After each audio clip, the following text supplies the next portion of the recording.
সতর্কতামূলক পোস্ট, সেটা হচ্ছে এই যে কারেন্টের ট্রান্সমিটার। ইদানিং মফস্বল এলাকায় যেটা হচ্ছে, আপনাদের ট্রান্সমিটার একটু দেখে শুনে রাখবেন। মফস্বল এলাকায় এখন ট্রান্সমিটারের ভিতরে যে তেল থাকে ওই তেল চুরি করে নেওয়া হয়। এখন আমাদের বাসায়ও সেম হয়েছে, আমাদের সাথে আরও 4টা গ্রামে এমন হয়েছে। এক গ্রাম থেকে 3টা, আরেক গ্রাম থেকে একটা, আমাদের এখান থেকে একটা, মানে নিয়ে গেছে। এগুলা হচ্ছে একদম সূক্ষ্ম প্রফেশনাল হাতের কাজ। না হয় এই যে দেখেন ট্রান্সমিটারের যে উপরে ঢাকনা, এটাকে খুলে সুন্দর করে ঝুলিয়ে দেওয়া হয়েছে, আবার নাটগুলো ওইগুলো ওইখানে সুন্দর করে ঝুলাই দেওয়া হয়েছে, মানে কোনো কিছুই নিচে রাখে নাই। আর এটা বেয়ে কালকে ঝড় বৃষ্টি ছিল, এভাবে তো উঠা কোনোভাবেই পসিবল না কোনো নর্মাল মানুষের পক্ষে।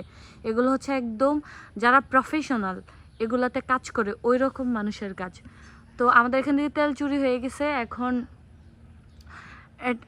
একদম পুরো ট্রান্সমিটারই কিনতে হবে। কিনলে 6টা মিটারে 7,000 করে, 6-7 42,000 এরকম টাকা যাবে।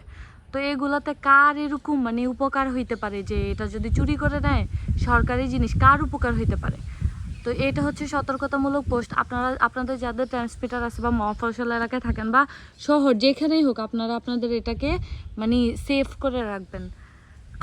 দরকার হলে মানে যেভাবেই হোক সেভ করে রাখবেন,